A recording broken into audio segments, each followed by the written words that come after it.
प्राणी निर्यात कायदा, जिवंत प्राणी निर्यात कायदा। मैं निवेदन करना चाहता हूं कि हमारा महान भारत देश, जिसने पूरे विश्व का हमेशा मार्गदर्शन किया, उस देश से जीवित पशुओं का निर्यात कैसे हो सकता है? अरे हम तो चींटी को आटा डालते हैं, चिड़िया और कबूतर को दाना डालते हैं, पहली रोटी गाय को, आखिरी रोटी कुत्ते को हम कहते हैं। उस देश से, मर्यादा पुरुषोत्तम श्री राम का ये देश, भगवान महावीर का, नानक का ये देश, उस देश से जो है कैसे जीवित पशुओं का निर्यात हो सकता है? और भला ये क्या बात हुई, ये कहना कि दुधारू नहीं है? क्या मेरी माँ ने दूध पिलाना जब बंद कर दिया, मैं उसे घर से निकाल दूं? नमस्कार, मैं राजीव चौधरी। इस महीने की 7 जून को सरकार की ओर से चुपचाप एक विधेयक लाया गया, जिसे पास करने की तिथि 17 जून थी। यानी इस पर 17 जून तक आपत्ति और सुझाव मांगे गए थे। इस ड्राफ्ट में मवेशियों और जानवरों को वस्तु के रूप में परिभाषित किया गया है। यानी इस अधिनियम के तहत देश में मांस निर्यात की तरह अब जिंदा मवेशी निर्यात होने लगेंगे।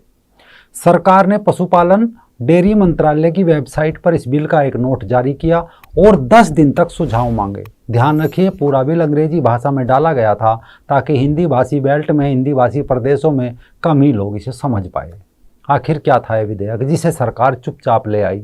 ना मीडिया में कोई खबर चली, ना बहस हुई, ना कोई टीका टिप्पणी, और चुपचाप देश में पशुओं के निर्यात का विधेयक लाया गया।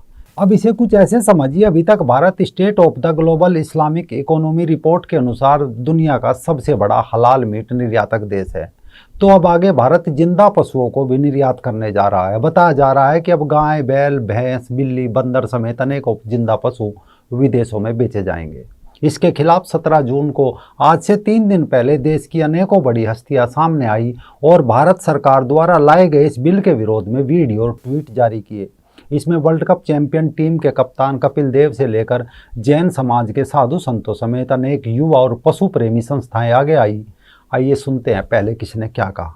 मुझे ऐसा लगता है कि इस तरह का बिल पास कैसे हो सकता है, जाना ही नहीं चाहिए पहले तो, और अगर चला भी जाता है हमें सबको मिलकर इसको रोकना होगा। कि मुझे लगता है कि animals are part and parcel of our life. If we ये बिल अगर पास हो गया तो जीवित जानवरों को देश विदेश भेजा जा सकेगा, उनके किसी भी इस्तेमाल के लिए, उनके मांस को खाने के लिए भी। ये सरासर अन्याय है। आपकी मदद चाहिए ताकि ये बिल पास न हो।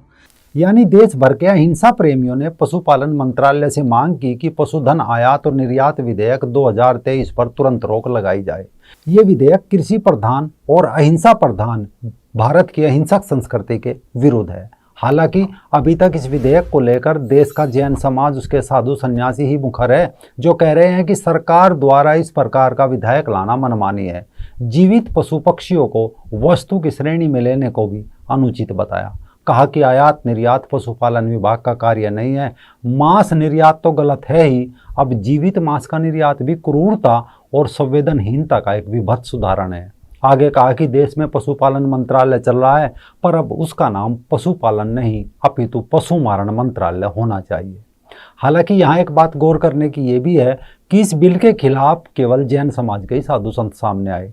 देश की कोई भी हिंदू संस्था, साधु सन्यासी, संत महात्मा अभी तक आगे नहीं आए, न दिखाई दिए। लगता है उनका काम बस कुंभ स्नान, कथा वाचना, राजनीतिक मंचों पर बैठना, माला पहनना भर रह गया है। हिंदू सन्यासियों से सवाल इसलिए भी है क्योंकि सनातन धर्म में ही सिर्फ भगवान के अलावा पशु, पक्षी, वृक्ष, नदियों की पूजा होती है। पशुओं को देवों के वाहन के रूप में भावनात्मक रूप से जोड़ा जाता है। जैन मुनि सुधासागर महाराज और शिवपुरी में विराजमान मुनि पद्म सागर महाराज ने केंद्र सरकार के इस फैसले को भारत के माथे पर कलंक तक बताया है। कहा है कि शाकाहारी प्रधानमंत्री से ऐसी उम्मीद नहीं थी। 5 चीते खरीदे जाने पर 5 दिन खबर चलाने वाली मीडिया अब देश के पशु पक्षी बेचे जाने पर मौन क्यों है? हालांकि जैन मुनियों को भी अलग कर दे तो पिछले साल 26 खबरों ने मामला साफ कर दिया था कि पिछले 5 साल में भारत ने 1.25 लाख करोड़ का मांस निर्यात किया।